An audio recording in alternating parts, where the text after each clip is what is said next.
Hey guys, this is Madhav and I'm back with another video. Wait, you read the caption right. We have just 45 days to go for the CA exams. But why am I saying so? In reality, don't we have 90 days to go? That's just based on a small simple calculation. So let's assume you study for 12 hours a day on an average, max to max 12 hours, for about 90 days. Then you'd be left with only 45 days of actual productive study time in your hand.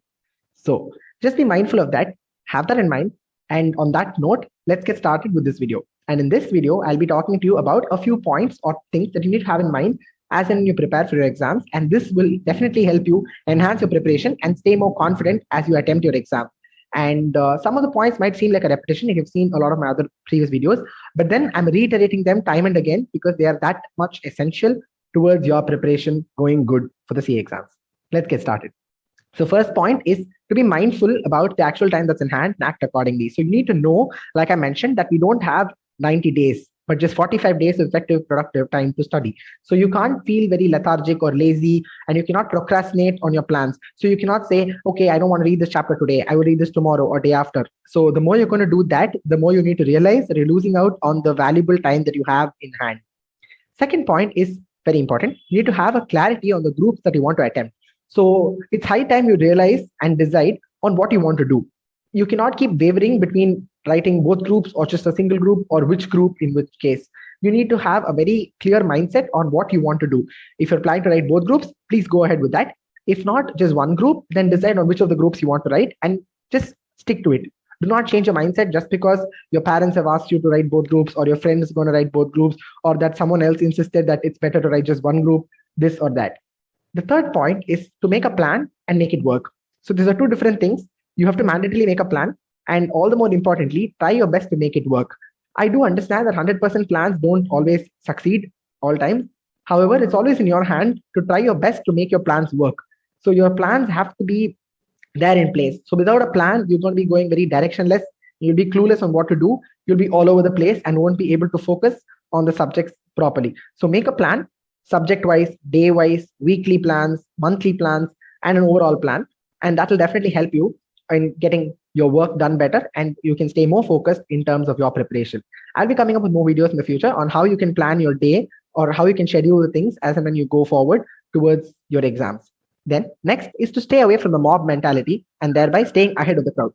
So by this mob mentality, I just mean to say our friends or other people who we know who are writing the CA exams. So they're definitely going to be peers of yours who are going to write exams, the same attempt as you. And they would be saying they've done so much or they're yet to do so much. Or some would say they've omitted certain chapters. Some would say they are planning to read more chapters with more focus. Or some would say that, you can study this later, study this in the beginning, etc., etc. However, all of this is very subjective and you need not go by the mob mentality or you need not go about doing what someone else asks you to do or tells you that they are going to do. Instead, you make sure that you do what you want to do in the way you want to do. Because at the end of the day, you know yourself the best, you know your strengths, you know your weaknesses. So you need to analyze yourself and maybe do a SWOT analysis of your own self and then just make sure you plan things according to what you want to do and take the things in your own pace. So even when others are going to be resting or just slacking down, if you're going to work harder and study better, you can obviously stay ahead of the crowd. And then mandatorily create a provision for contingencies. Might sound like I'm bringing in some accounts right now, but it's a practical thing. As much as we have to be optimistic, we also have to be a bit practical. So you can fall ill, there might be some emergency in your household, or there can be any kind of a problem that might pop up in the last minute and you are not aware of it or neither are you prepared for it. Hence, always create a separate provision or a reserve to be able to face that. By this, I mean to say that don't always think that you have the entire 90 days or the 45 days, according to my calculation, at your disposal for only studying, because there are going to be other things that will pop up out of the blue and you will not be able to spend as much time as you thought for a particular chapter or a subject in a particular day. So you must make sure you provide for such contingencies also so that you're not, taken by surprise or you're not going to have any shockers in the last minute. And then revision is not a one-time activity. Revision is nothing but repetition. And it's definitely not a one-time activity. So some of us just feel that we are done with a particular chapter the moment we skim through it, or once we're done flipping the pages once or twice, we think we are over it. But that is definitely not the case, people. Please understand that we really need to focus and keep repeating or understanding it again and again, and just keep glancing through it as many times as we can. And only then will we be able to get the complete grasp over it And we will have the familiarity factor that's built up that will help us to do very well in our exams when some question comes from that particular concept or a chapter. So make sure you're not going to call it quits for a particular chapter just by getting done with it once, but keep repeating it for as many times as you can and get a full grip over it. Next is proper allocation of study time. And in this, I mean to say that you need to do it in a very appropriate way, or what is very apt for you. So you need not always spend equal time for all the subjects. Let's say on a particular day, I want to study for 12 hours, 3 subjects, and I want to allocate 4 hours for each subject. That is one way of doing it, which is the most common way. But it always need not be the case. You could also do it in any other fashion that is possible. It could be 2 plus 5 plus 5, or in any other permutation combination, depending on how you want to allocate time for that particular subject. Say for me, even though audit or direct tax or accounting or FR for that matter is very vast, is a favorite subject of mine, or maybe I might be a little strong in that, in which case I need not allocate as much time as I want to allocate for an SFM or an IDT to that of DT or audit. So all of these are vast, all of these are complex, but again, this differs from person to person. Like I said already, you need to be able to do a SWOT analysis of your own self to understand your strengths and weaknesses so that you can achieve the best output by planning and deciding how much time to allocate for which subject. That's again in your hands. And the last thing, which is a very, very crucial thing that you need to focus on, is to have a constant reality check on your level of preparation.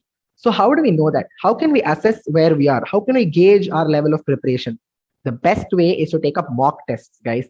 So mock tests need not be just a 100-mark mock test that you're going to take at the end before your exams or give a model exam or anything. It can also be the chapter-wise mock test or the smaller test series that are available, and there are multiple online facilitators or tutors or sites that are providing you with such facility, and they do it for a nominal cost that you can apply to them and attempt the test series, and you would get back the corrected papers with the comments of the examiner. And that really, really helps in getting to know where you stand. And this is very crucial because at the end of the day, after like say 40, 50 days from now, you suddenly realize that you've studied everything and have gone through everything, also tried some questions by yourself. But then when you go back to them, you're unable to solve them or you've not been doing it correctly. So to not learn something is bad. But then what could be worse is to learn something wrongly.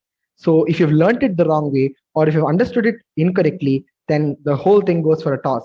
So make sure your preparation is going in the right direction and in the right way that it needs to. And for that, the only best way that I could suggest would be to take up mock tests, which could be chapter-wise mock tests or even, some kind of a syllabus that's been cut down into chunks, and you can take up the mock tests accordingly. So this should really help.